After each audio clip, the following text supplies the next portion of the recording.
Essomero lino eryatandika ng'erisaagaliza erisomesa abaana abalina obulemu ku mibiri gyabwe kyokka nga mu kiseera kino lyatandika n'okusomesa abaana abalamu. Bw'abadde aggulawo essomero lino mu butongole, Minisita w'ebyobusuubuzi n'ebibiina by'obwegassi Amelia Kyambadde asiimye nnyo abazungu abasalawo okutumbula ebyenjigiriza mu Uganda. Abazadde mulina olubimbi olw'okulwana nti newankubadde bano batukwatiddeko naffe ate tubawagire tulabe nti tubawagira abaana baffe tubakozesa homework, abaana baffe tubayamba, abaana baffe tubaleeta nga bayonjo.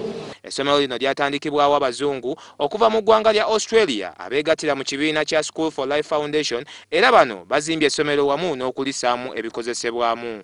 Omutandisi w'essomero lino David Everett asiimye abatuuze b'e Muduuma olw'enkolagana ennungi gye babalaze era n'aweera okusigala nga bakolera wamu ne yeeyama n'okwongera okubasakira. We want to thank the parents of the local community for showing their support for us and to keep their kids coming to school because, as we all know, education is the key.